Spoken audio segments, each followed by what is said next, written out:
The Dog's Absent Bark by Thomas Dougherty. The neighbor's dog across the highway and the tree line barks on and off all day. She is a big dog, some kind of a shepherd mixed with something else out on a chain there in the cold. But no, it isn't that story. They bring her in when they get home from work, take her for walks. I've seen them. Her owner's a white couple in their 50s. He's the kind of middle-aged white man with trucks and a ski-mobile, maybe a fishing boat docked somewhere, but not a hunter, not out there shooting bucks with his big dog in the woods. No, and they could care better for the dog, keep it inside when it rains, though she does have a wooden house. Looks like he may have made it. His garage is full of saws and such. He is that kind of man. And his wife isn't what I'd call good-looking, but she looks tall, strong, and steady. She'll be out there in a Carhartt shirt and boots cutting wood. This isn't the country. We are in the suburbs, but they have a big yard behind the tree line on the other side of the highway, which is really just a 2-lane road, but one you can drive 45 miles on. I do not know their names or anything else. I do not know the dog's name. What I witness of their lives year after year when the trees shed their leaves, or when I see them out walking the dog on the other side of the road. She is a big dog with a big voice. And I wonder what she is calling out, and how our 3 dogs answer, and they are all howling, despite a road and a row of trees between them. It makes it seem as if they are one pack, and it makes me feel a little closer to those strangers. This man, a little younger than me, as I am now old, over 60.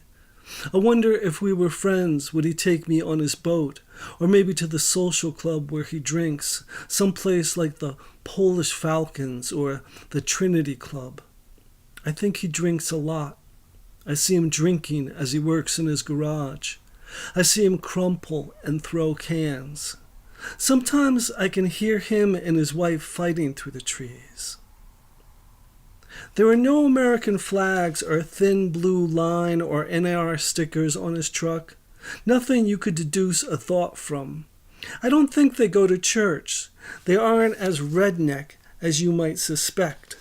They both drive separate to work, and there is the dog, the big shepherd, put out in the morning, around the time I get home from 3rd shift, here in early winter when it is cold, and I see she is wrapped up in a kind of sweater with Christmas colors.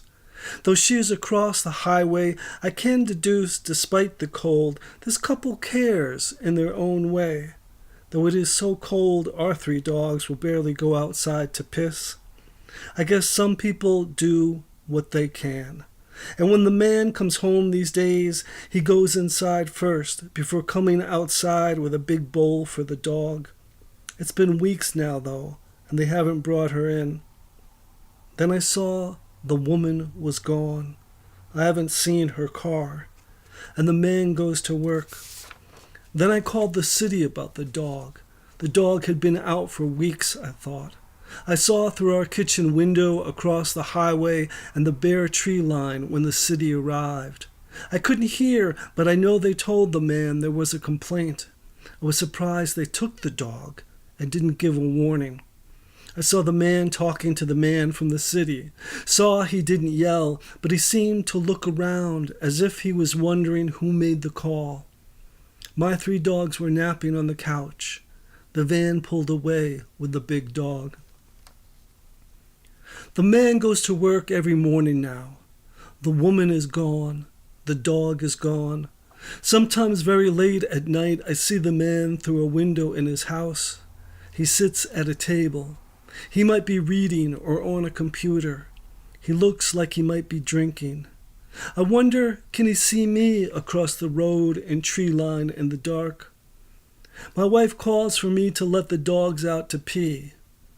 Under the winter stars I stand and stare far off when I hear a dog howl, and my dogs howl too. And I see the light from the door open across the street, and the man stands out there and walks to the doghouse where now there is no dog.